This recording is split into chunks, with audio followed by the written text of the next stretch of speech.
There is a silence more complete than the absence of sound.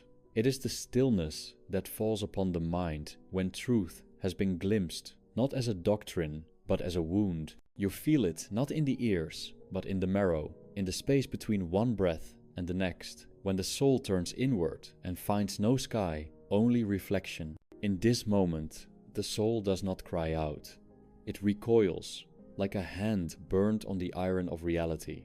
Every life begins in blindness. The infant knows no difference between self and world, pain and promise. It learns through hunger that it is separate, and from that moment it suffers.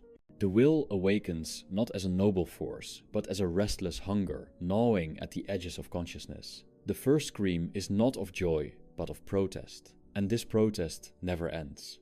It is merely refined, dressed in the garments of desire and ambition, but at its core it is the same. The will saying, I want against a world that does not answer. We are taught to praise life, but seldom to observe it, to live it noisily, but never to sit quietly in its shadow. The world is loud with promises, success, love, purpose, transcendence. But every promise is carved from illusion. Scratch the surface of joy, and you will find anticipation. And beneath anticipation, fear. What we call happiness is but a brief cessation of longing, a temporary truce between the will and the void it fears. To see clearly is not to be uplifted, it is to be undone. For clarity reveals the prison in which consciousness rides. The body, the mind, the endless march of time, all are bars of a cage we decorate with meaning. Yet the soul, if it listens, can still hear the echo of that first cry, the raw, unfiltered, knowing that to exist is to suffer, and to suffer is to be. Civilization is but a monument to the will's defiance of this truth. Cities rise not to shelter the spirit, but to distract it. Culture exists not to express truth, but to veil it in beauty. Religion whispers of eternal reward, not because the soul is divine, but because it is desperate. And technology, our most recent idol, seduces us with the promise that suffering is obsolete, just one upgrade away from extinction. Yet, pain remains. Always, the void does not blink. We worship progress, but progress is a treadmill. One desire supplants another. One illusion fades, another takes its place. What we call growth is the stretching of chains, not their removal. Freedom is the illusion of movement in a cage whose bars we have forgotten to see. To pursue desire is to feed the fire that burns us. And yet we pursue, not because we believe, but because we cannot help ourselves. The will is a tyrant that rules even in silence. Even love, that sacred lie, is but the will's most seductive snare. We do not fall into it, we are driven, pulled by the illusion that another can complete what is fundamentally empty. But no soul can fill another's abyss. At best, two voids briefly overlap, mistaking each other's darkness for light. At worst, we use love to mask possession, control, fear. The child clings to the parent. The lover clings to the beloved. Not out of joy, but out of dread. Dread of solitude, dread of looking into the mirror alone. And so we flee inward, not into truth, but into narrative. We tell ourselves stories of purpose, of redemption, of growth. We become characters in our own myths, and the world becomes a stage upon which we pretend. But even the best performance cannot change the nature of the stage. It is built on impermanence, crowned with death. The play ends not with applause, but with silence. And the audience, too, will be dust. The wise do not seek to escape this. They do not dress suffering in golden robes. They sit with it. They feel its cold fingers around the ribs. They watch as it drains the color from dreams, and they do not protest. They know that protest is the last illusion, the belief that we are owed more than nothing, that existence is a gift rather than a sentence, that the light has meaning because it flickers. But meaning is the greatest fiction. It is the drug the ego cannot resist. Strip it away, and the world appears not malevolent but indifferent. The stars do not care. The earth spins whether we laugh or weep. The sun rises on genocide and garden alike. The universe is not hostile, it is empty. And from that emptiness we craft meaning like a beggar, sculpting gods out of ash. We name things not to understand them, but to soften their edges. We speak not to reveal, but to forget. And yet, in this very awareness, there is a strange kind of peace, not the peace of joy, but the peace of surrender. The quiet acceptance that suffering is not a punishment, but a condition, that nothing is owed, and therefore nothing is lost, that to exist is to ache, and to ache is to know one is alive. We mistake numbness for healing and pleasure for peace, but true peace begins where desire ends, in the stillness after despair, where the will no longer cries out. The soul, once broken, sees with different eyes. It no longer seeks to conquer, but to comprehend. It no longer demands, but observes. The mirror remains, and in it one sees not the self, but the absence of self, a flickering awareness floating in a body doomed to fade. And in that absence, a strange lucidity, the clarity of knowing that the struggle was never to win, but to see, not to arrive, but to awaken. This is the beginning of descent, not into darkness, but into truth, not into madness, but into lucidity. The veil is lifting, the dream dissolves, and what remains is not despair, but understanding cold, vast, and strangely sacred. Suffering is the undercurrent of all consciousness. It does not appear as anomaly, but as essence. Even in moments we call joy, it hides beneath quiet, patient, like the shadow that never leaves the body. Pleasure is merely the brief lifting of pressure, a pause in the vice of becoming, but the hand always tightens again, for the will never sleeps. It dreams with eyes open, and the dream is hunger. We suffer, not because life is unjust, but because it is blind. The world is not cruel, for cruelty implies intention. It is indifferent, mechanistic, cold. The rain falls on the innocent and the damned alike, and time does not slow for the morning. Death visits not in moral sequence, but in silence and randomness, as if even it cannot be bothered to discern meaning from the chaos. What we call tragedy is simply the truth made visible. When a child dies, or love collapses, or the mind unravels into madness, we glimpse what always was, that safety is fiction, that permanence is delusion. The structures we build, homes, nations, identities, are scaffolds of straw set against a storm that never ceases. And yet we are told to believe in progress, in justice, in love. But belief is the veil the will wraps around terror. Illusion is not merely deception, it is refuge. Without it, the raw face of existence would break most minds, and so we dream with open eyes. We call suffering growth and speak of resilience, not because it saves us, but because it numbs us. Language is our first opiate. It turns the unbearable into poetry, the abyss into metaphor. But behind every word lies a silence that does not forgive. The will feeds on these illusions. It shapes the ego to serve its hunger. I want, says the child, and the echo follows through life. I want love. I want success. I want to be remembered. But all wanting is a wound that deepens with each desire fulfilled, for nothing quenches. Fulfillment is a mirage that vanishes upon arrival, and so we chase again, not because we are hopeful, but because we are slaves. Slavery to the will is not visible. It wears the face of freedom, the freedom to choose, to move, to become. But to become is always to become discontent. One identity replaces another. One goal dissolves into the next. The self mutates endlessly. A snake eating its own tail, each rebirth celebrated, each death ignored. But beneath each version of self lies the same emptiness, the terror of being. Detachment is not renunciation, it is awakening.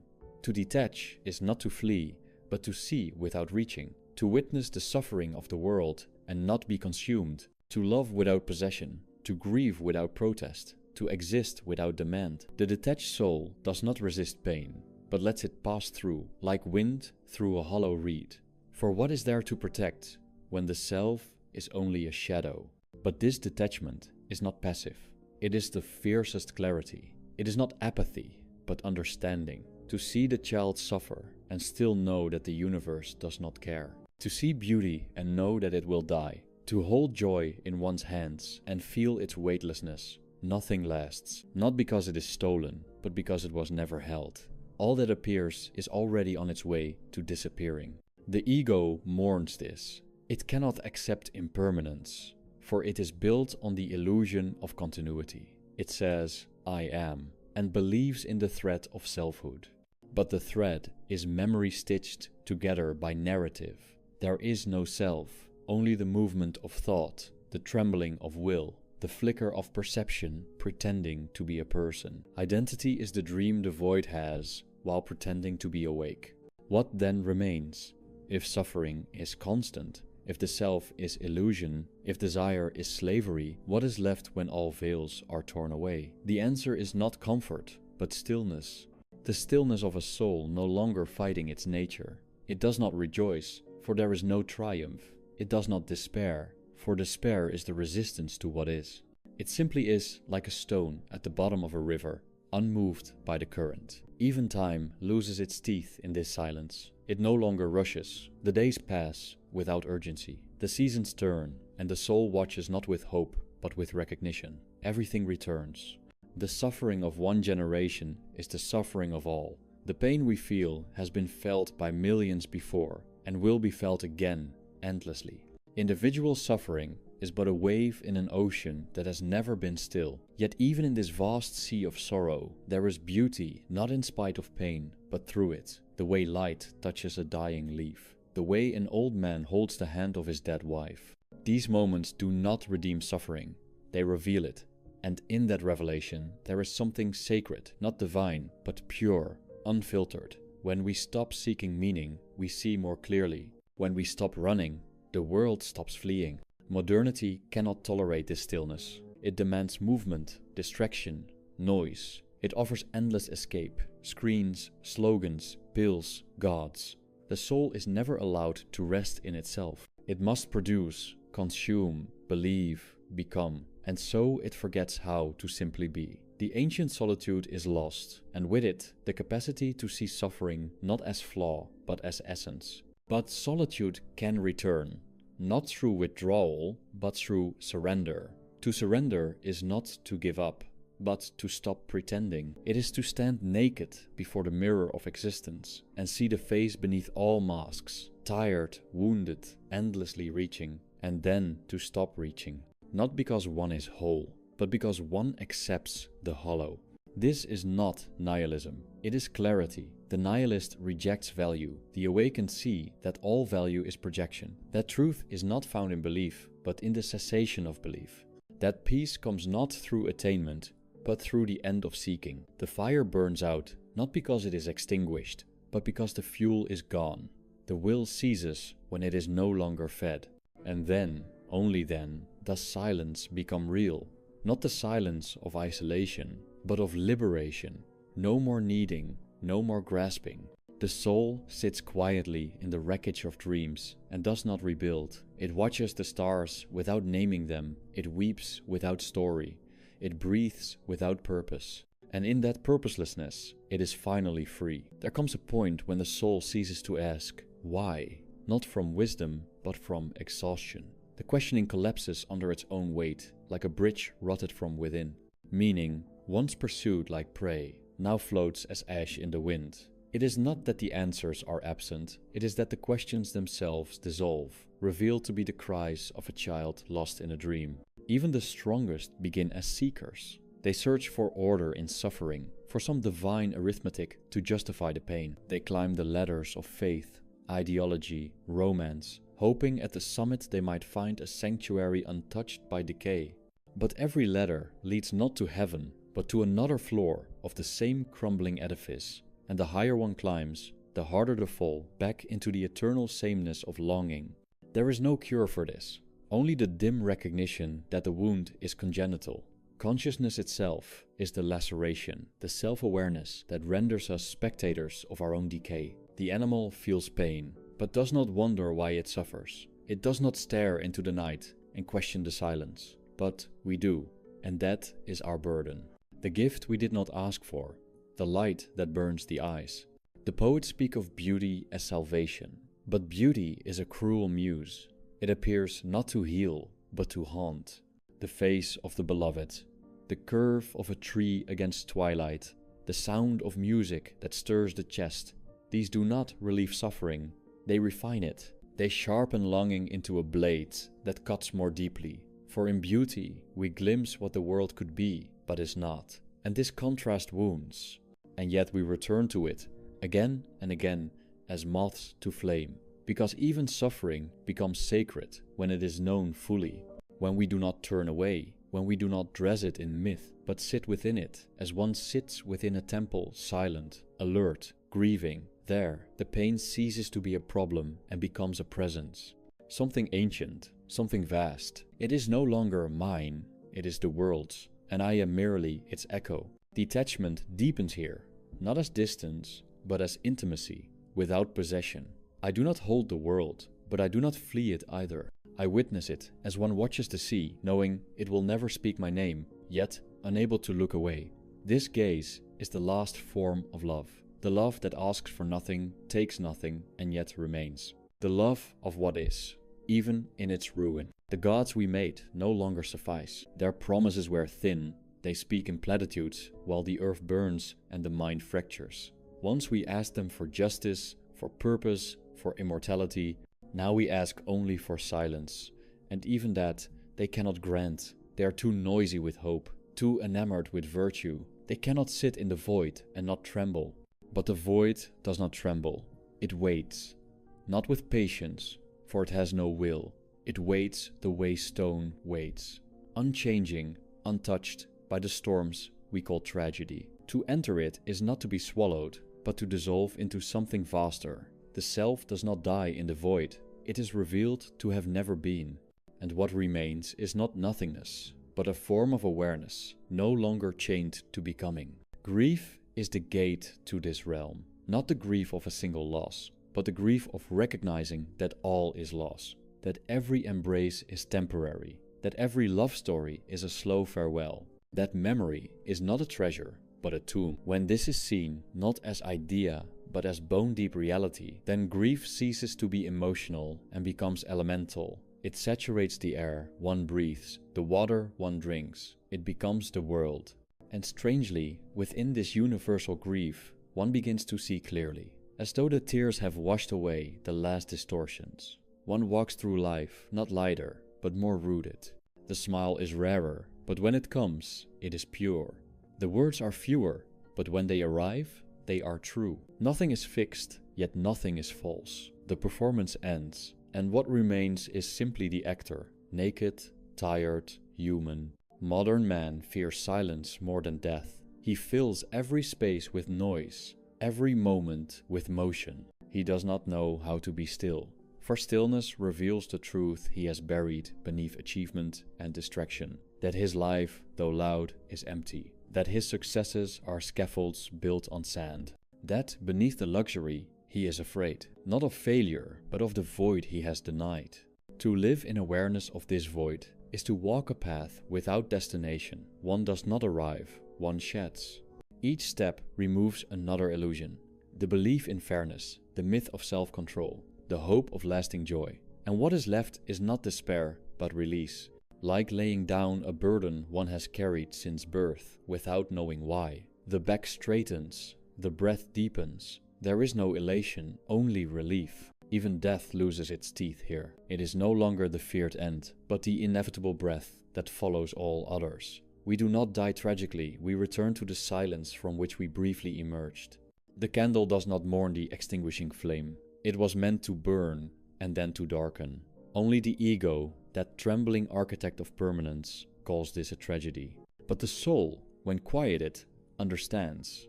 There is no need for legacy, no need for remembrance. To be forgotten is not failure, it is nature. The wave crashes, the shore is unchanged. What matters is not that we were seen, but that we saw, that we felt deeply, even if it hurt, that we gazed into the abyss and did not blink, that we tasted the rawness of being, even if we could not hold it. And so we walk, not with hope, but with awareness, not seeking answers, but relinquishing questions. The world remains what it is, cruel, beautiful, indifferent. And we remain what we are, fleeting awareness within decaying flesh. But within this brief flicker, there is the possibility of clarity, not salvation, not meaning, just clarity. And sometimes that is enough. There is a certain point in the soul's erosion where even desire itself becomes transparent. It no longer shouts, no longer seduces, it whispers in corners, a tired ghost haunting a house it no longer believes it owns. You see it there, flickering behind ambitions, behind love, behind even the will to survive. What was once urgent now appears absurd. To strive, to reach, to grasp these gestures resemble a hand clenching water. In this quiet disillusionment, the masks begin to fall. The lover becomes a reflection of one's longing, not a savior. The child, once a symbol of future hope, is seen as another vessel of inherited suffering. Work no longer offers pride, only distraction. And the self, the cherished nucleus of all effort, is revealed as a thought, repeating itself endlessly. A thought that fears silence, and calls that fear identity. Even the body becomes foreign. It aches not with age alone, but with awareness. Every breath is a reminder of finitude, every heartbeat a step closer to cessation. The flesh, once a vehicle for pleasure, now reveals its fragility, how easily it breaks, how silently it decays. The mirror becomes a cruel oracle, not because it lies, but because it cannot. Those who still believe speak of purpose, as if life were a narrative with climax and resolution. But purpose is a story whispered into the void to keep it from echoing back our own questions. There is no final scene, no orchestrated closure, only an unraveling. The thread doesn't end, it frays. And what we are left with is not triumph, but unraveling without reason.